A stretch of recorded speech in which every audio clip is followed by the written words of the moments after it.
Crack करनी है NEET तो मिक्स क्लासेस है फिट। मिक्स के 3 सबसे अच्छी बातें में से सबसे पहली है कि टेस्ट डिस्कशन। हर एक टेस्ट के बाद, चाहे वो कोई इंडिविजुअल सब्जेक्ट की हो या फिर 720 मार्क्स की हो, हमेशा डिस्कशन होता ही था। तो उससे क्या होता था कि आपका माइंड क्लियर रहता था और आपको कॉन्फिडेंस आता था कि हाँ, क्वेश्चन सॉल्व हो रहे हैं या नहीं हो रहे, तो आपको रियलिटी पता चलती थी। एंड डिस्कशन के थ्रू कॉन्फिडेंस डेफिनेटली बूस्ट होता है, क्योंकि आपके क्वेश्चन के थ्रू ही कॉन्सेप्ट क्लियर होते हैं। नहीं तो अपन सोचते हैं कि चैप्टर समझ नहीं रहा या फिर नहीं समझ रहा, तो अपन क्वेश्चन ही सॉल्व नहीं करते। बट क्वेश्चन सॉल्व करने का जब सॉल्यूशन पढ़ते हैं तब उससे ही अपने कॉन्सेप्ट क्लियर होते हैं। और सेकंड थिंग मैं बोलना चाहूँगा, मिक्स का फ्रेंडली एंड हेल्दी एनवायरनमेंट, क्योंकि हमारे क्लासेस होते थे, क्लासेस के बाद ब्रेक्स होते थे, तो ब्रेक में हमको जो ब्रेकफास्ट वगैरह मिलता था, पोहा वगैरह, तो हम उसके लिए भी एक्साइटेड रहते थे कि अभी ब्रेक रहेगा।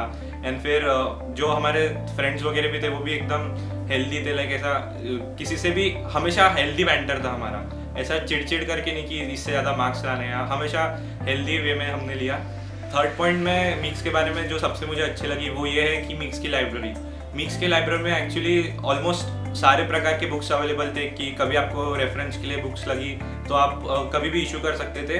एंड सेकेंड चीज़ उसकी टाइमिंग वगैरह एंड डिसिप्लिन। लाइब्रेरी में हमेशा एक मैम रहती थी कि कोई बच्चा मस्ती कर रहा है तो उसका देखने के लिए, एंड फिर हमारे कंफर्ट के हिसाब से चीज़ें देखने के लिए, और कोई आपको ऐसा निगरानी करे तो आप पढ़ते भी है उस इसमें, नहीं तो दोस्तों की मस्ती तो चलती रहती है। तो लाइब्रेरी में हमारे लिए हमेशा ओपन थी लाइब्रेरी कि आप आए एंड पढ़े। Proud to be मिक्सियन।